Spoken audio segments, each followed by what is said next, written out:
Capítulo 4. Ele saiu? Exclamou Marty, acorrendo ao barulho da porta da rua, que abalou a casa inteira pela violência com que foi fechada. Saiu mesmo, respondi. E o almoço?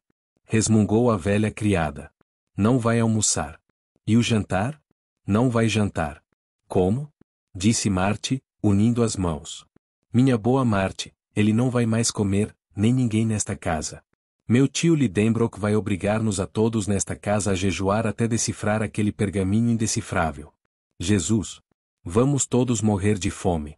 Não ousei confessar que, com um homem tão fanático quanto meu tio, era um destino inevitável. Seriamente alarmada, a velha criada voltou para a cozinha gemendo. Quando fiquei sozinho, passou-me pela cabeça ir contar tudo a Grauben. Mas como sair de casa? O professor podia voltar a qualquer momento. E se me chamasse? E se quisesse recomeçar o trabalho logogrífico que poderia ser proposto em vão ao velho Édipo? E se eu não acorresse a seu chamado, o que aconteceria? Era mais sensato ficar. Justamente, um mineralogista de Besançon acabará de nos enviar uma coleção de geodos siliciosos que era preciso classificar. Comecei a trabalhar.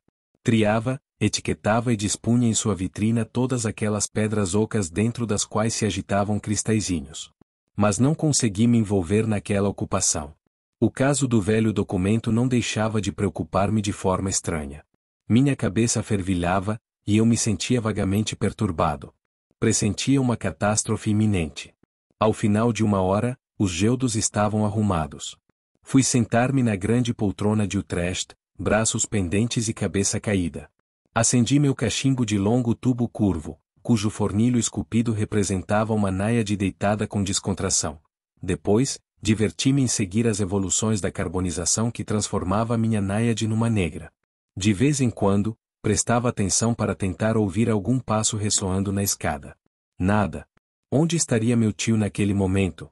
Via-o correndo sob as belas árvores da estrada de Altona, gesticulando, batendo nos muros com sua bengala, atacando a relva com violência, decapitando os espinhos e perturbando o repouso das cegonhas solitárias. Como voltaria, triunfante ou desanimado? Quem venceria, o segredo ou ele? Enquanto falava comigo mesmo, peguei maquinalmente entre meus dedos a folha de papel sobre a qual se estendia a incompreensível série de letras traçadas por mim. Perguntava-me todo o tempo, o que significa isso? Tentava agrupar as letras de modo a formar palavras. Impossível. Por mais que as reunisse em grupos de 2, 3, 5 ou 6, não dava nada de inteligível. Bem que as 14ª, 15ª e 16ª palavras formavam o termo inglês ice. A 84ª, a 85ª e a 86ª formavam a palavra sir. Finalmente, observei também as palavras latinas rota, mutabile, ira, nec e atra no corpo do documento. Diabos, pensei, essas últimas palavras parecem dizer que meu tio tem razão quanto à língua do documento.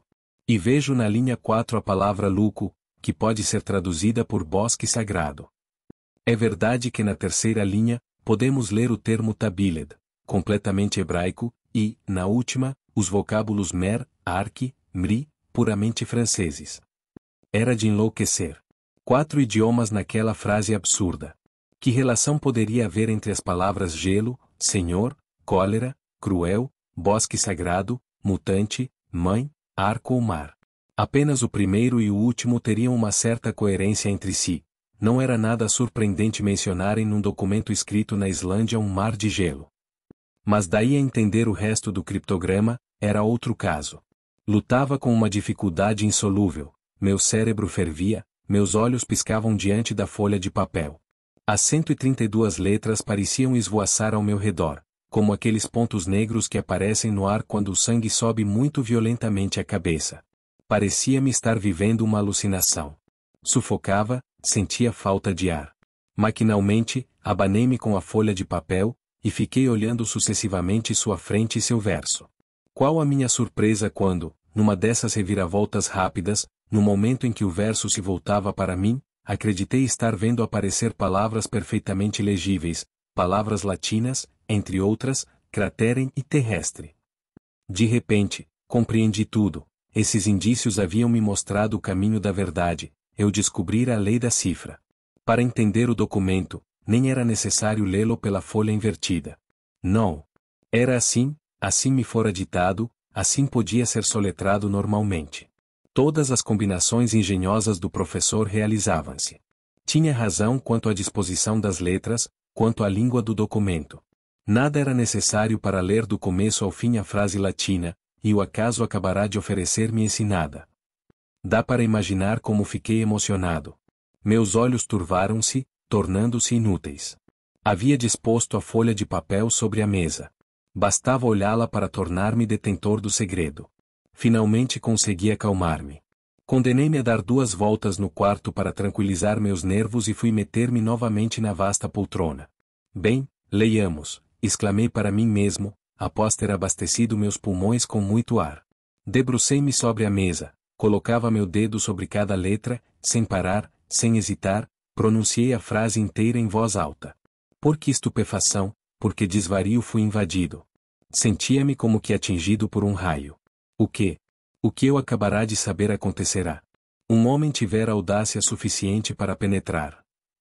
Ah, não, exclamei dando um pulo, não, meu tio não saberá disso. Só faltava ele saber de tal viagem. Vai querer fazê-la. Nada conseguirá detê-lo. Um geólogo tão determinado. Vai fazê-la de qualquer forma, apesar de tudo, a despeito de tudo. E vai levar-me com ele, e nós não voltaremos. Nunca. Nunca. É difícil descrever minha excitação. Não, de jeito nenhum, disse com energia. E como não posso evitar que meu tirano tenha tal ideia, vou fazê-lo. De tanto virar e revirar esse documento, vai acabar descobrindo sua chave. Vou destruí-lo. Ainda havia brasas na lareira. Peguei não somente a folha de papel, como também o pergaminho de Saknussemm. As mãos febris, ia jogar tudo sobre os carvões e aniquilar o segredo perigoso, quando a porta do gabinete abriu-se. Meu tio apareceu.